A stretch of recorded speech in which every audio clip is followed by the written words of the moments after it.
திரு MS. Muthusamy சமீபத்தில் ஓய்வு பெற்ற காவல்துறை தலைவர். அவர் கோயம்புத்தூர் சரக காவல்துறை துணைத் தலைவராக பணியாற்றியபோது கோயம்புத்தூர், திருப்பூர், ஈரோடு, நீலகிரி ஆகிய மாவட்டங்களைச் சேர்ந்த 721 கிராமங்கள் முற்றிலுமாக கஞ்சா பயன்பாடு இல்லாத கிராமம் என்ற சூழல் உருவாக்கப்பட்டது.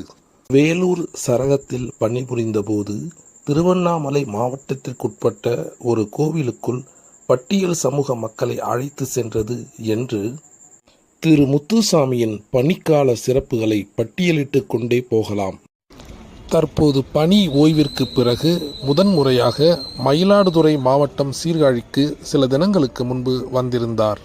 திரு முத்துசாமியின் பூர்வீகம் விருதுநகர் மாவட்டம் ராஜபாளையத்தை அடுத்த சிற்றூர்தான் என்ற போதிலும் திரு முத்துசாமி பள்ளி படிப்பை துவங்கியது சீர்காழி வட்டத்திற்குட்பட்ட அகனி அரசு பள்ளியில்தான்.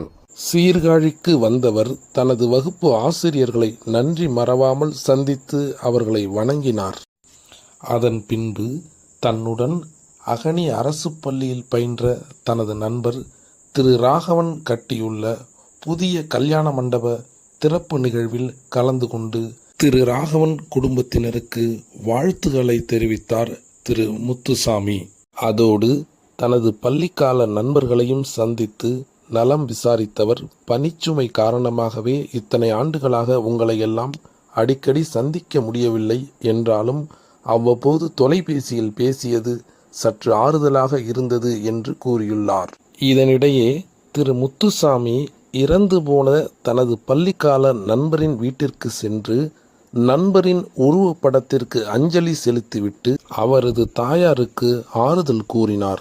ஏறத்தாழ 50 ஆண்டுகளுக்கு முன்பு தான் வாழ்ந்த மண்ணையும் தான் நேசிக்கும் நண்பர்களையும் வணங்கும் ஆசிரியர்களையும் திரு முத்துசாமி சந்தித்தது சீர்காழி பொதுமக்களுக்கு நெகிழ்வை ஏற்படுத்தியது. தனது அணுகுமுறையால் நெகிழ்வை ஏற்படுத்திய திரு முத்துசாமியை நாமும் பாராட்டிடுவோம்.